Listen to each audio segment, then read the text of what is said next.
안녕하세요. 저는 의정부에 사는 42살 주부입니다. 현재 저는 남편과 이혼한 상태예요. 제 인생에 이혼이라는 파란만장한 일이 있으리라곤 생각도 못했는데 결국 현실이 되었습니다. 하지만 후회는 없어요. 취조라고 거짓말하는 사람과 평생 사는 것보다 딸과 사는 게 훨씬 낫다는 확신이 있었습니다. 하나뿐인 우리 딸 가슴에 상처를 준 건 아닐까 싶었지만 지금은 이혼을 안 했다면 얼마나 힘들었을까 싶습니다. 여러분도 건강한 이혼이 무엇인지 제 이야기를 들으면서 느끼셨으면 좋겠네요. 그럼 지금부터 제 이혼 스토리 들어보실래요? 저는 어렸을 적부터 결혼을 일찍 하고 싶었습니다. 왜냐하면 무남동녀 외동딸로 태어나 일찍 부모님과 헤어졌어요. 어릴 적 기억이지만 생생한 것이 있는데 바로 부모님이 고함을 치면서 싸우는 모습입니다. 결국 저희 부모님은 제가 2학년이 되던 해에 이혼하셨고 저는 자연스레 고모네 집으로 가서 살았어요. 지금 와서 생각해보면 어린 딸을 고모네 집에 맡기고 언제 오겠다는 약속도 없이 저를 버리고 떠나신 건 정말 너무 무책임하셨다고 생각했어요. 물론 부모님 사정이 있었겠지만 그 당시 저에게는 정말 상처였습니다. 다행히 고모가 저를 친딸처럼 이쁘게 키워주셨고 고모도 결혼을 안 했던 상태였기 때문에 문제없이 잘 지낼 수 있었어요. 저는 생각만 해도 참 외롭고 힘든 학창시절을 보냈습니다. 하지만 이를 악물고 공부하며 버텼어요. 저에게 유일한 희망은 공부였습니다. 저를 무시하는 사람들에게 당하지 않으려면 누구보다 당당해져야 했고 그 유일한 수단이 공부였어요. 결국 저는 열심히 공부해서 좋은 대학교에 가게 되었고 고모도 정말 기뻐해 주셨습니다. 대학교 졸업 후 저는 공부에 대한 꿈이 있어 결국 대학원까지 가게 되었습니다. 그래서 늦은 취업을 했고 당시 직장에서 만난 남자친구가 지금의 남편이죠. 지금과는 다르게 참 다정하고 유식한 사람이었습니다. 남자친구는 워낙 성실하고 바른 이미지라서 회사 사람들이 모두 칭찬하는 사람이었죠. 저희는 무려 4년 동안의 긴 연애를 했습니다.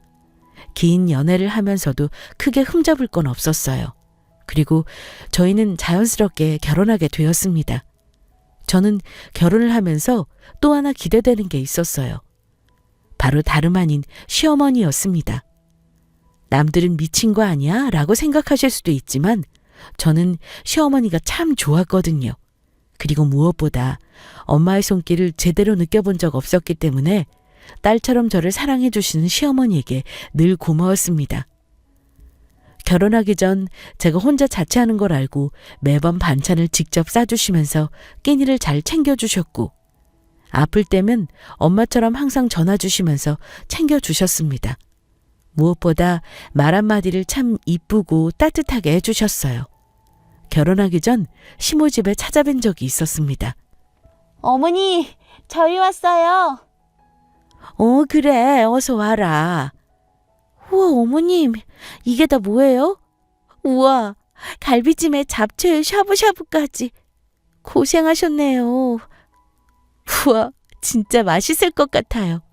수연이 오면 같이 요리할까 했는데 만들다 보니까 금방 뚝딱 했어. 기분이 좋아서 그런가?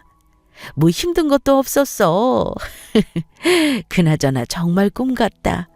우리 종민이 외동아들이라서 늘 딸 같은 며느리 생겼으면 했거든. 우리 수연이가 한 집안 가족이 된다는 게 이렇게 설렐 줄 몰랐다. 어머님, 감사해요. 저희 잘할게요. 엄마, 내가 좋아하는 간장게장은? 예, 너는 자주 먹잖아. 오늘은 우리 수연이의 날이야. 수연이 좋아하는 걸로 준비했다고.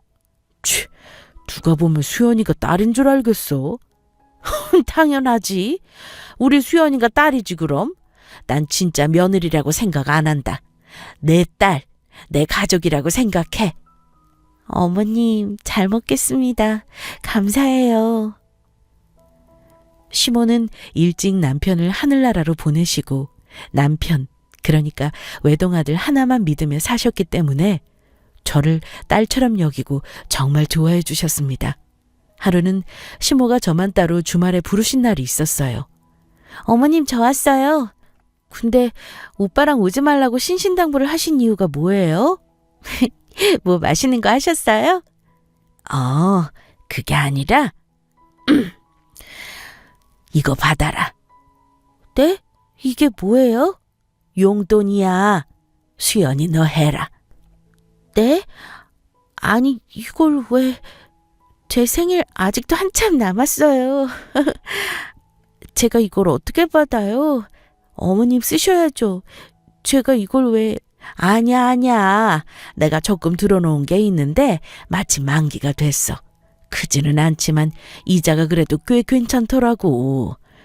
결혼하고 살림하느라 모두 생활비로 돈 쓸 텐데 이거 보태 써라. 아니다. 이번에는 수연이 너 옷 한 벌 사 입어라. 매일 10,000원짜리 티셔츠 입지 말고. 응? 마음은 감사한데 제가 이 돈을 받아도 될까요? 당연하지. 우리 종민이랑 결혼해줘서 정말 고마워. 그리고 난 수연이가 부모님 없이 힘들었을 텐데 이렇게 바르고 곱게 자라준 게 너무 이뻐. 기특해.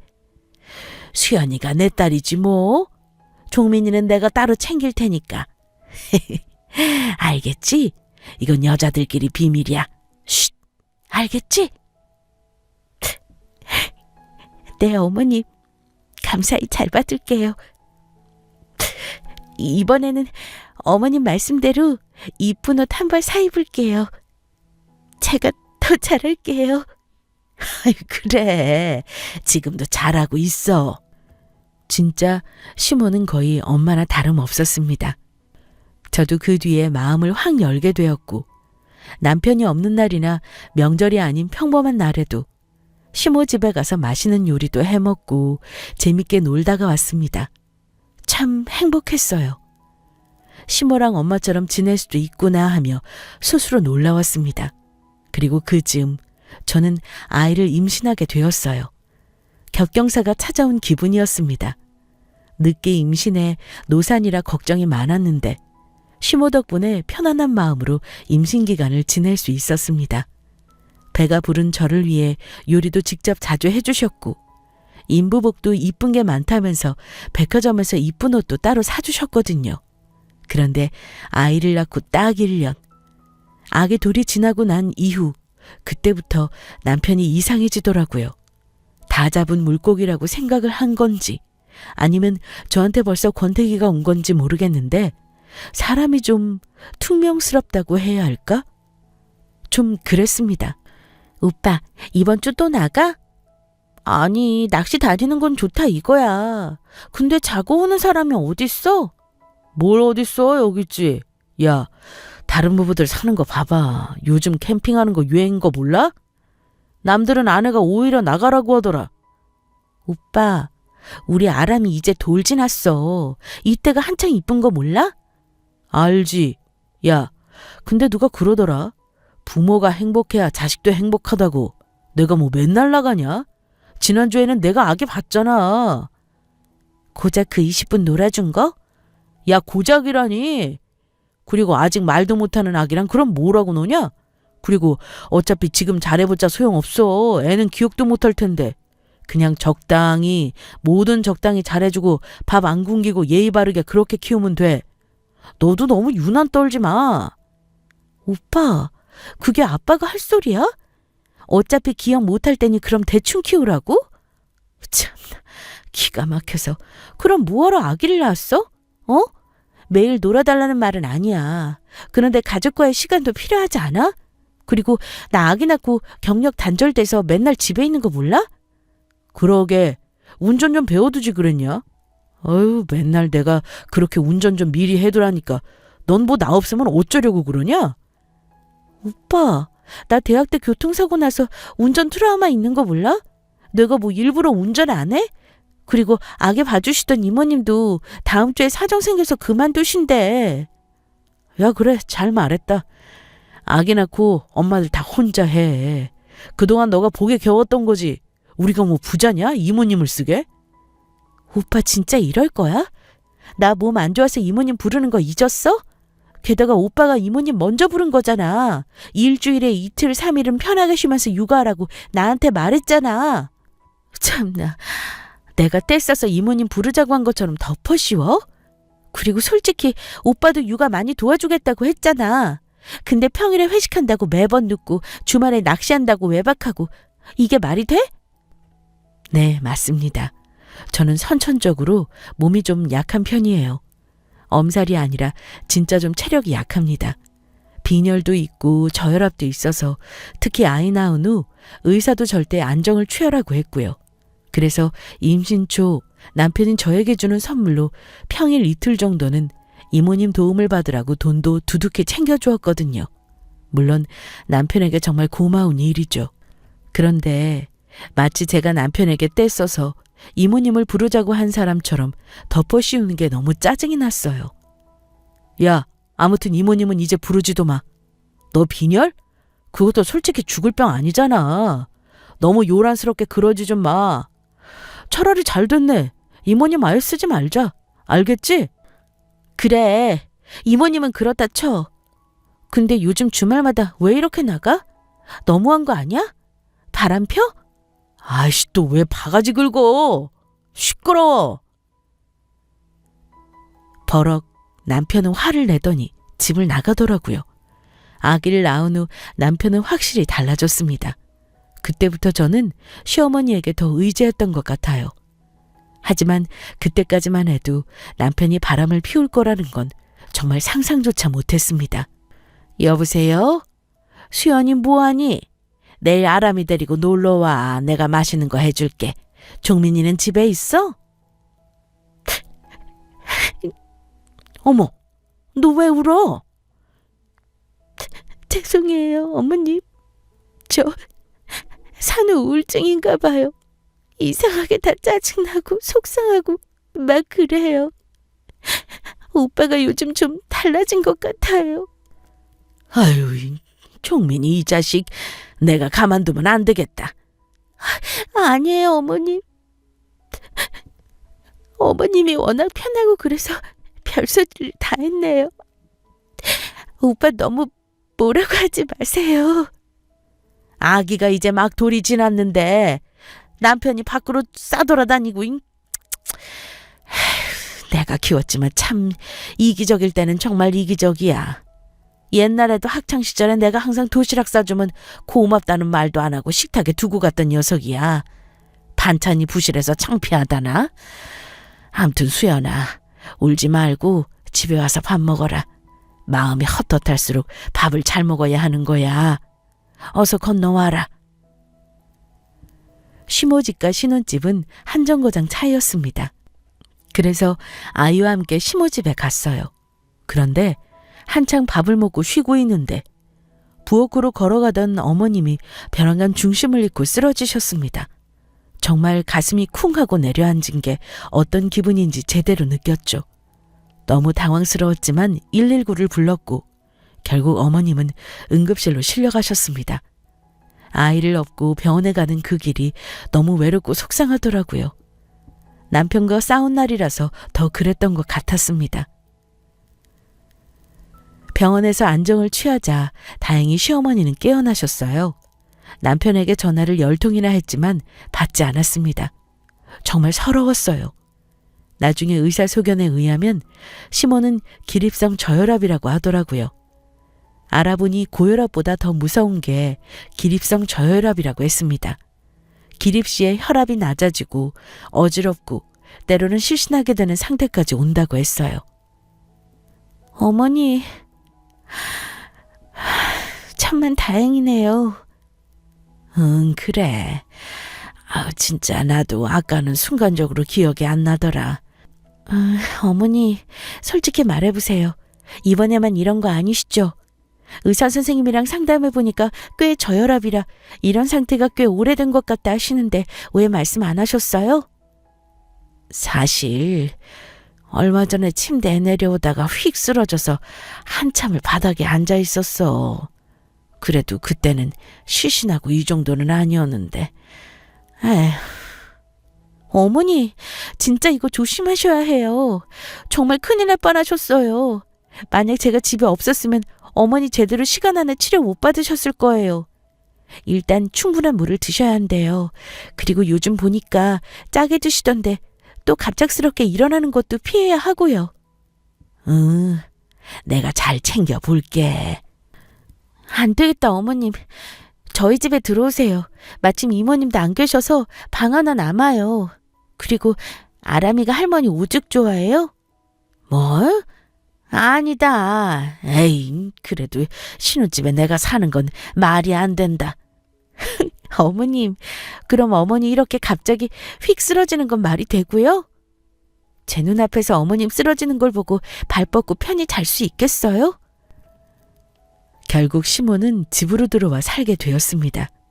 남들은 고생을 사소한다고 뜯어 말렸지만 저는 문제 없었어요. 그리고 진심으로 불편하지 않았습니다. 어릴 적 엄마의 사랑을 못 받고 자랐기 때문에 시모가 마치 엄마처럼 느껴졌거든요. 게다가 산후 우울증을 앓고 있는 저에게 시모는 항상 곁에서 좋은 말씀을 많이 해주셨기 때문에 오히려 힘이 되어주셨습니다. 다행히 남편도 사정을 다 듣고 이해해 주었습니다. 저에게 처음으로 고맙다고 하더라고요. 시모가 집에 들어오자 집 분위기는 달라졌습니다. 아기가 울고불고 뗐으면 시모는 아이를 잘 달래주셨어요. 그리고 어머님이 아기를 볼 때 저는 아이 이유식을 편하게 만들 수 있었습니다. 무엇보다 친구가 생긴 기분이었어요. 집에서 하루 종일 아이를 보다 보면 솔직히 지칠 때가 많습니다. 외롭기도 하고요. 다행히 시모가 계셔서 같이 영화도 보고 텔레비전도 보면서 정말 재밌게 알콩달콩 지냈습니다. 엄마와 딸, 딱 그런 느낌으로요. 그런데 시모가 들어와 살게 된 후 딱 3개월 후부터 남편은 갑자기 지방 출장이 많아졌습니다. 한 달에 한두 번 들어오는 게 말이 되나요? 마침 남편이 온 날 저는 그동안의 일을 캐물어 볼 수밖에 없었습니다. 오빠, 회사 기숙사에서 지낸다고? 회사 기숙사. 그때 사진 찍어 보내줬잖아. 아우, 졸리다. 아람이들 잘 지내? 무슨 프로젝트가 있길래 이렇게까지 지방에 오래 내려가 있어? 그리고 딱 2주면 된다고 하지 않았어? 근데 아직 일이 덜 끝났어. 어쩌면 2달 잡고 장기 프로젝트 할 수도 있대. 거기 건축 부지가 워낙 좋은데 회사 지점 그쪽으로 낼 건가 봐. 암튼 기초공사가 가장 신경 쓸 게 많아. 허가도 받아야 하고 할 게 많아. 한동안은 지방 내려가서 지낼 것 같아. 주말에나 올게. 그나저나 엄마는 잘 지내? 엄마 요즘은 저혈압인가 뭔가 그거 괜찮아? 오빠, 최소한 나한테는 전화 못해도 어머니한테라도 안부 전화해야 하는 거 아니야? 물론 집에 계시지만 오빠 걱정을 얼마나 하는지 알아? 내가 핑계를 대는 것도 한두 번이지. 아, 맞다. 다음 주 어머님 생신이셔. 알지? 다행히 일요일이더라고. 그때는 잊지 마. 꼭 내려와. 일요일?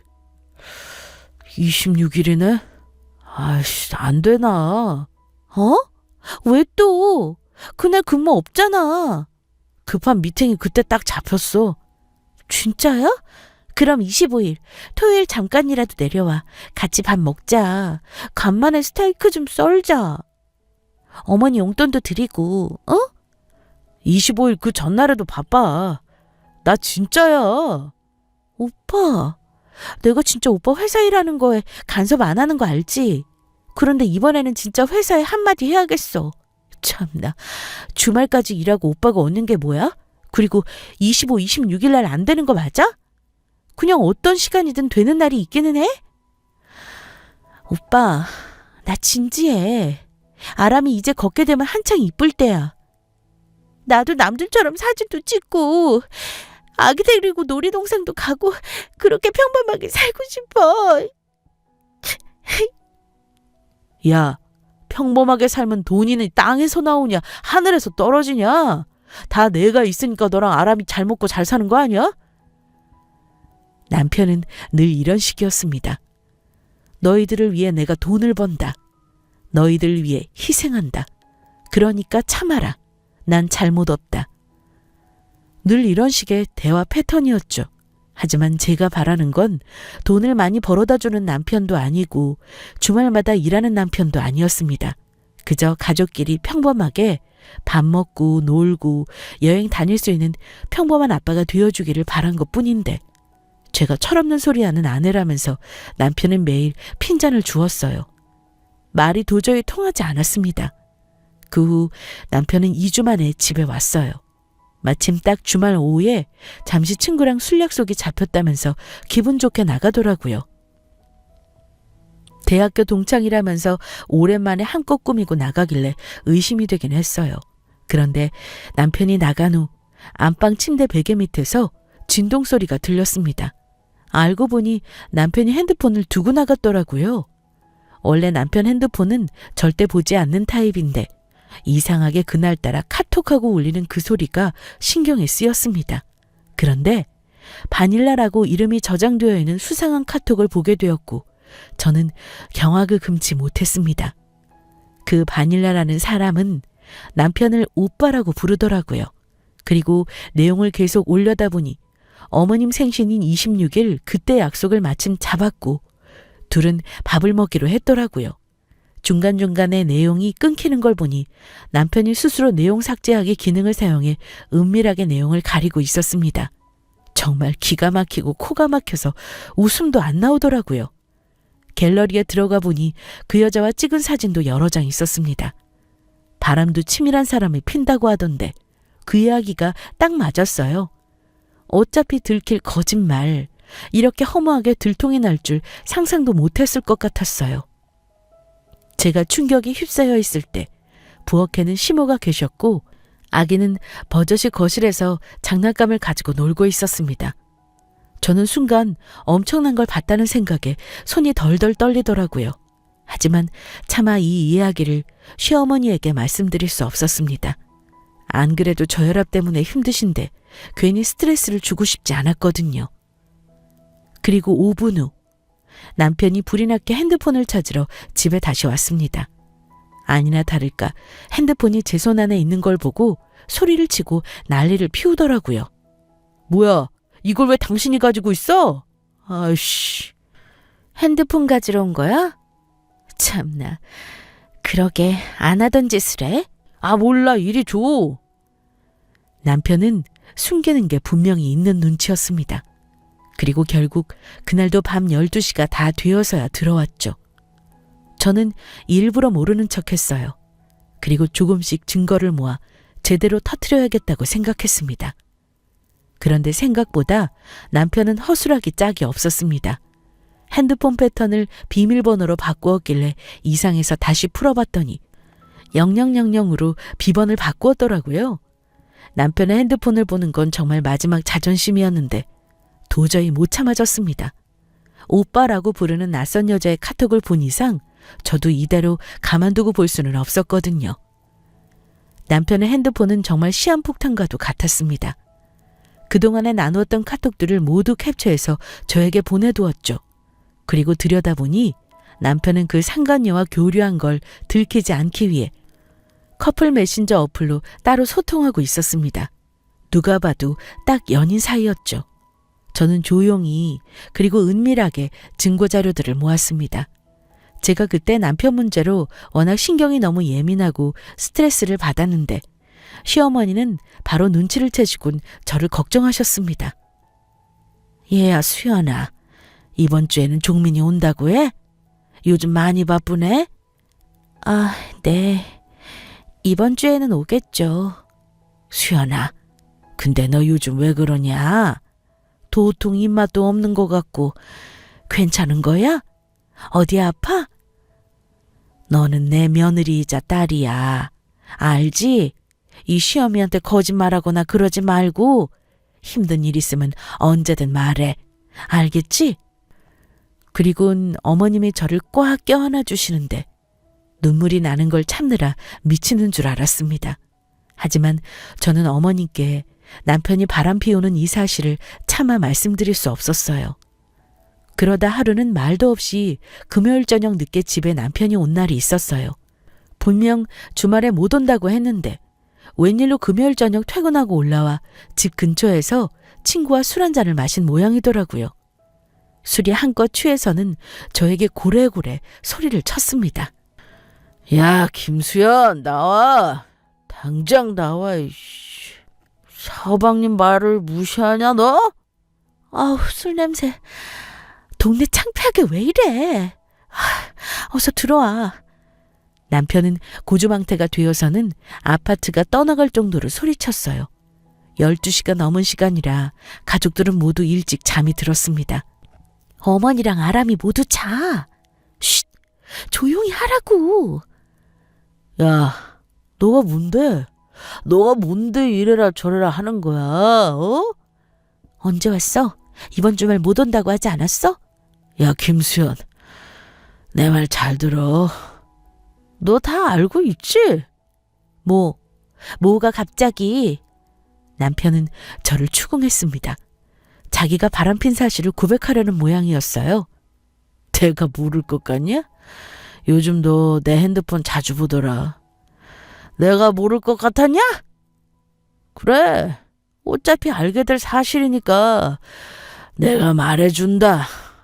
나 좋아하는 여자 생겼다. 진짜 나도 이렇게 될 줄 몰랐는데 사랑하게 됐다. 미안하게 됐다. 그런데 어쩌냐. 너나 나나 늦기 전에 진짜 사랑 찾는 게 너한테도 나한테도 좋은 거 아니겠냐? 나도 너 앞에서 거짓말 더 이상 하기 싫다. 지겨워. 내가 곰곰이 생각해봤는데 아무래도 그 여자가 더 좋다. 너보다. 너랑 결혼하고 사랑한 건 진심이었어. 근데 솔직히 말하면 아기 낳고 너 아줌마처럼 사는 거 보는데 더 이상 매력적으로 느껴지지가 않더라. 우리 엄마 돌아가시면 바로 이혼하자. 엄마만 돌아가시면 너랑 안 사니까 준비해둬. 나도 엄마 앞에서 더 이상 비참해지기 싫다. 그래서 말인데 나 회사 기숙사 아예 들어갈 테니까 그렇게 알아. 지방으로 아예 부서 돌리려고 팀장한테 말할 거야. 내가 당장 이혼해달라는 이야기는 안 할게. 우리 아람이도 아직 어리고. 근데 같이 사는 건 이쯤에서 그만하자. 뭐? 너 지금 제정신이야? 야, 그래, 말 잘했다. 너 핸드폰 가관이더라. 그 바닐라라는 여자 뭔데? 누군데? 너 아기 아빠야. 결혼했다고. 미친 거 아니야? 나 안 미쳤어. 그 여자가 더 좋아졌다고. 미치겠다고. 남편은 제 앞에서 당당하게 상간녀가 더 좋아졌다면서 이혼을 나중에 하자고 제안했어요. 그때 마침 방 안에서 이 상황을 모두 듣고 계셨던 시어머니가 거실로 나오셨습니다. 그리고 말릴 새도 없이 시어머니는 남편의 싸대기를 때렸어요. 야, 너 지금 뭐라고 했어? 우리 수연이한테 뭐? 어쩌고 어째? 아이씨, 엄마 미쳤어? 왜 이래? 너는 맞아도 싸. 사랑하는 여자가 생겼어? 참다. 너야말로 진짜 미친 거 아니야? 너 아람이 아빠야. 수연이 남편이고. 너 내가 아는 아들이 맞아? 아이고. 아이고, 세상에 진짜 미친 거지? 어떻게 이럴 수 있냐? 너 언제부터야? 너 언제부터 이 짓거리 하고 다녔냐고? 아씨, 몰라. 짜증나게.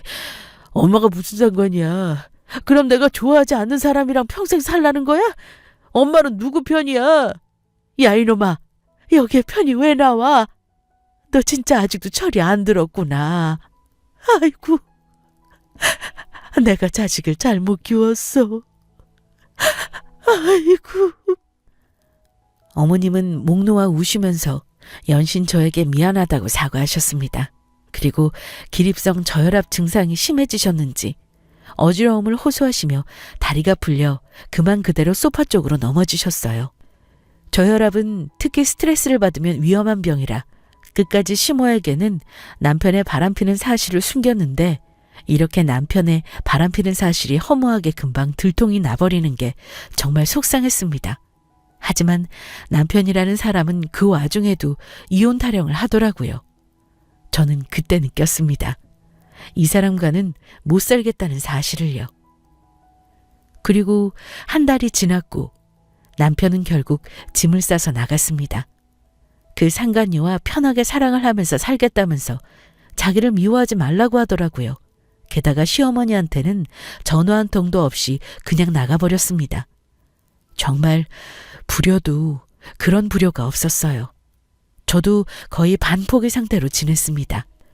어차피 마음 떠난 사람 잡고 싶지도 않았고요. 하지만 상간녀 소송은 반드시 해야겠다고 생각했습니다. 왜냐하면 누구조차고 이혼을 해줘야 하지? 라는 생각이 순간 스쳤거든요. 사실 상간녀 소송이라는 게 쉽지 않았지만 어쩔 수 없었습니다. 시모는 이혼을 준비하는 제 모습을 옆에서 지켜보시면서 점점 밥을 드시지 못하셨어요. 어머니, 밥은 드셔야죠. 요즘 왜 이렇게 밥을 안 드세요? 입맛이 없어. 그래서 결국 이혼하는 거지, 너희? 네, 그래야죠. 살 이유가 없네요. 아람이 아빠가 저 사람이라는 사실이 소름 끼쳐요. 수연아, 내가 정말 미안하다. 이걸 어떻게 갚아야 할까? 내가 다 큰 자식 불러 앉혀놓고 다시 가르쳐도 지금 벌써 마음이 다른 여자한테 떠나간 놈인데 내가 너 얼굴을 볼 면목이 없다. 보란 듯이 상간녀 소송해라. 내가 도와주마. 그리고 그놈 사지를 내가 다 찢어놓고 싶지만 그럴 수 없어서 내가 화병이 생기려고 해. 조강지쳐 버린 놈들은 제명에 못 살지. 돈 필요하면 말하고 변호사 이런 거 쓰려면 돈 많이 들잖아. 응? 어머니가 무슨 잘못이 있으세요? 저는 어머니 덕분에 그래도 지금 힘내고 살아요. 그러니까 밥도 잘 드시고 건강하게 오래오래 제 곁에 있어주세요. 돈도 일단은 여유 있으니까 걱정 마시고요. 저는 상간녀 소송을 알아보기 위해 유명한 이혼 변호사와 상담을 여러 번 했어요. 생각보다 과정이 꽤 복잡하고 번거로웠습니다. 그리고 무엇보다 비용이 생각보다 비쌌어요. 이왕이면 좋은 변호사를 찾기 위해 발품을 팔고 상담을 하니 금방 몇백만 원이 나갔습니다. 정말 이혼도 아무나 하는 게 아니구나 싶었죠. 그런데 하루는 시모와 함께 변호사 상담을 받으러 집을 나섰는데 갑자기 현관문 앞에서 또 한 번 어지러움을 호소하시면서 그대로 바닥에 쓰러지셨어요. 그리고 한 번도 하지 않았던 구토를 하셨습니다. 저의 이혼 과정을 지켜보셨던 시모도 몸이 말도 안 되게 약해지셨더라고요. 마음이 너무 아팠어요. 그리고 그런 끔찍한 이혼 준비는 상간녀 소송과 함께 거의 1년 가깝게 진행되었습니다. 이혼이라는 게 금방 되는 줄 알았는데 그게 아니었어요. 게다가 저는 소송까지 걸려 있었기 때문에 꽤나 복잡했습니다. 하지만 포기할 수는 없었죠. 여보세요? 나야. 웬일이냐? 엄마는 잘 있어? 참 빨리도 물어본다. 잘 계시겠니? 상간녀 소송 걸었으니까 그렇게 알아. 그 여자한테도 소장 갈 거야. 야, 뭐? 소송? 그게 되겠냐? 그래, 애 써봐라. 그리고 설령 소송에서 진다고 해도 상관없어. 난 이 사람이랑 결혼할 거야. 내 목적은 하나, 이혼이야. 알겠냐? 남편은 이혼을 준비하는 내내 끝까지 자기 자존심이 먼저였습니다. 그리고 상간녀와 동거를 하니 마니 이상한 소문도 제 귀에까지 들릴 정도였으니까요.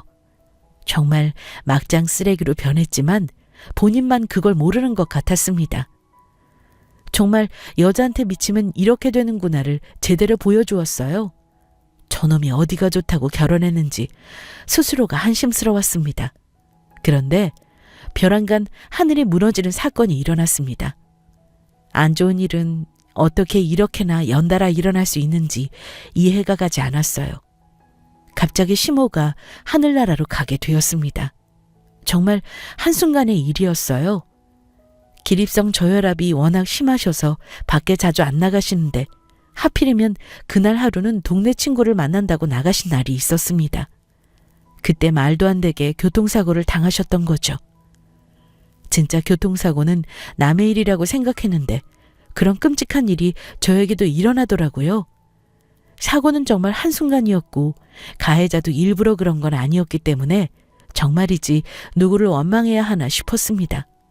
병원에 가보니 어머니 상태는 심각했습니다. 거의 얼굴을 알아볼 수 없을 정도로 얼굴이 함몰되어 있으셨거든요. 가슴이 찢어지는 기분이었습니다. 불행이 이렇게나 갑자기 한꺼번에 몰아칠 수 있구나 하며 하늘의 저주를 받는 느낌이었어요. 다행히 생명에는 지장이 없었지만 의사 말로는 절대 안정을 취하지 않으면 저혈압으로 큰일 날 수 있다고 하셨습니다. 남편도 병원에 왔지만 이틀 정도만 있다가 다시 직장 때문에 제가 시모 곁을 지켰어요. 그런데 다음 날 갑자기 이상한 전화 한 통이 왔습니다. 여보세요? 김수연 씨인가요? 네, 누구세요? 이미자 씨가 시어머님 되시죠? 안녕하세요. 저는 어머님 자산 관리하고 있는 변호사 김민철이라고 합니다. 연락이 늦었습니다. 죄송해요. 네. 일단 뵙고 말씀드릴 게 많은데 시간 언제 가능하실까요? 일단 어머니 문제인가요? 제가 어머님이랑 상의하고 다시 연락드릴게요. 시모의 자산관리 변호사가 저에게 따로 전화를 하다니 정말 이상했어요. 병원에 다시 가서 시모에게 여쭤보니 정말 깜짝 놀랄 만한 이야기를 해주셨습니다. 어머니, 아까 낮에 어머니 자산관리 변호사가 따로 전화를 했더라고요. 이상하네요. 저한테 잘못 전화가 온 거겠죠? 무슨 일 있어요? 아니야. 전화 잘 받았구나. 내가 너한테 전화하라고 번호 알려준 거야. 수연아, 지금부터 내 이야기 잘 들어. 난 수연이 정말 딸처럼 생각해. 알지? 그리고 종민이도 내 하나뿐인 아들이라는 건 변함없어. 그런데 말이야, 사람이 사람답게 살아야지. 조강지쳐버리고 바람피는 것들은 끝까지 속썩여. 우리 손녀 아람이랑 수연이 위해서 내가 이 세상 떠날 때 뭘 해줘야 할까 생각해봤더니 내가 가진 땅 문서밖에 없더라. 이혼 준비하면서 돈 많이 들지? 이거 보탰어. 그리고 보란듯이 이혼하고 상간녀 소송 그것도 해라. 이혼하고 떳떳하고 당당하게 잘 살아. 내가 가진 땅 명의를 수연이 너한테로 돌리고 싶다. 내가 수연이 너 계좌에 10억 보내줄 거야. 근데 이게 워낙 돈이 많아서 명의 변경하려면 복잡하더라고. 그래서 변호사도 만나야 하고 그럴 거야. 아무튼 이혼하고 나서도 문제없이 하려는 거니까 상담받고 와. 어머니, 제가 이 돈을 어떻게 받아요? 아니야. 진짜 주고 싶어서 그래. 난 하나도 안 아까워. 우리 손녀 아람이 얼굴 보면 억장이 무너져. 내가 아들을 잘못 키웠지. 결국 저는 변호사를 만나게 되었고 그동안 자초지정을 모두 듣게 되었습니다. 알고 보니 어머니는 물려받은 땅이 많으셨더라고요. 제가 알고 있던 것 말고도 꽤 몇 개나 더 있었습니다. 그런데 나머지 것들은 기부를 하신다고 결정하셨고, 그리고 제가 알고 있던 그 땅은 제 이름으로 명의를 돌려두셨습니다. 그리고 혹시나 자신이 죽게 되면 그 땅 명의를 며느리에게 돌리겠다는 서약도 모두 해두셨더라고요. 어머님이 이거 언제 작성하신 건가요? 실례지만 지금 현재 이혼 준비 중이시죠? 이혼 한창 준비하시면서 그때 오셨어요.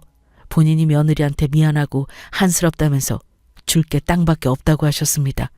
아마 눈치 못 채셨을 거예요. 며느리가 알게 되면 큰일 난다면서 비밀스럽게 준비하셨어요. 며느리가 거부한다고 하면 손녀 아람이에게 명의를 주고 싶다면서 이순이로 손녀로 해두셨어요. 그럼 남편은요?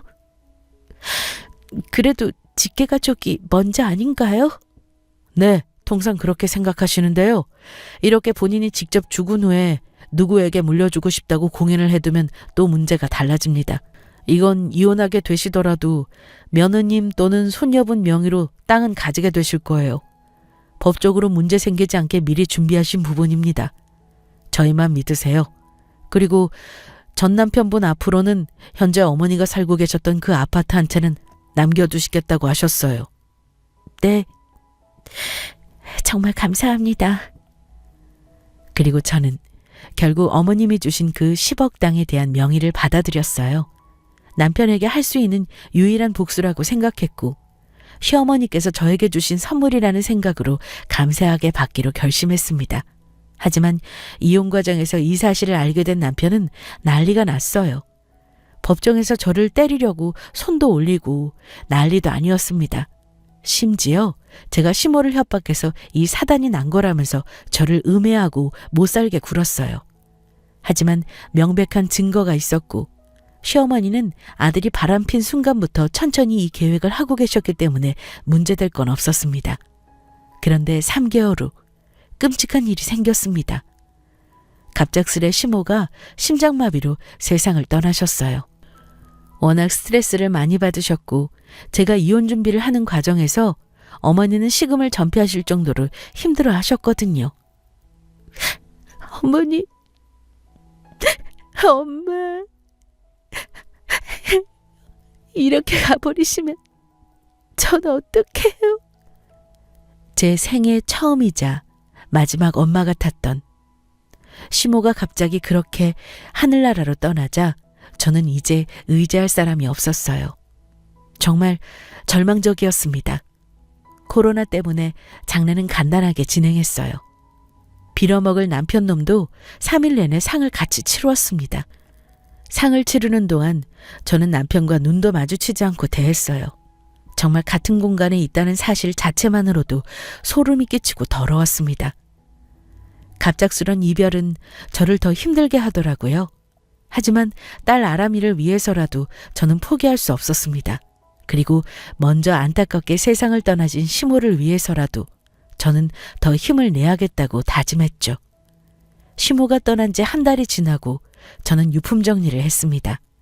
가슴이 미어졌지만 참고 이겨내기도 했죠. 그 후 저는 1년 가까운 끔찍한 시간 동안 이혼 준비를 했고 상간녀 소송까지 마무리하게 되었습니다. 그리고 무엇보다 법적으로 문제없이 10억은 절대 안 뺏기고 상간녀 소송까지 하고 이혼을 하게 되었죠. 정말 소름 끼치는 시간들이었지만 정말 통쾌하고 마음이 한결 가볍더라고요. 딸 아람이와 행복하게 살 날만 생각하면서 버텼습니다. 사실 이혼 후 한 6개월 정도는 10억을 내놓으라는 전남편 때문에 힘들었어요. 협박 전화를 받기도 하고 집 앞으로 찾아오기도 했습니다. 심지어는 남편과 아이가 유일하게 볼 수 있는 면접 교섭 시간에도 아이와 놀아주기는커녕 매일 10억 타령을 하며 저와 아이를 협박했어요. 하루는 아이가 아빠를 만나고 싶지 않다면서 아이 스스로가 아빠를 거부했습니다. 저는 그때 알았습니다. 더 이상 아이에게 아빠를 보여주면 안 되겠다는 사실을요. 그리고 매일 술을 먹고 아이를 만나러 온다는 사실도 너무 소름 끼치고 창피했습니다. 아이가 술 냄새 나는 아빠로 기억하는 게 너무 수치스러웠어요. 결국 저는 변호사를 한 번 더 만났고 비양육자의 비행과 폭력에 대한 증거 자료들을 확보해 보여주었습니다. 그 후 아이는 아빠와 만나는 횟수를 조금씩 줄어나갔죠. 정말 어쩔 수 없었습니다. 그리고 2년이라는 시간이 흘렀어요. 저는 다시 일을 시작하게 되었고 아이가 어느덧 어린이집을 가게 되었습니다. 이혼이라는 상처가 아직 아물지는 않았지만 그래도 꿋꿋하게 이겨내면서 살았어요. 어떻게 그렇게 알고 찾아온 건지 이사간 동네에 전 남편이 찾아온 거예요. 정말 너무 깜짝 놀랐고 순간적으로 경찰에 신고해야 하나 고민했습니다. 뭐야? 어떻게 알고 왔어? 야, 김수연. 오랜만이다. 잘 지냈냐? 내 이름 함부로 부르지 마. 여긴 어떻게 찾아온 거냐고. 아람이는 잘 있어? 수연아. 미안하다. 나 그 여자한테 돈 다 뜯기고 왔어. 나 이제 진짜 거지 됐다. 미안하다 진짜. 어? 내가 조강지쳐 버리고 벌 받는가 봐. 어? 나 좀 받아줘라. 뭐? 야, 너 미쳤니? 그러게, 네 복을 네 발로 찬 거지. 안 그래?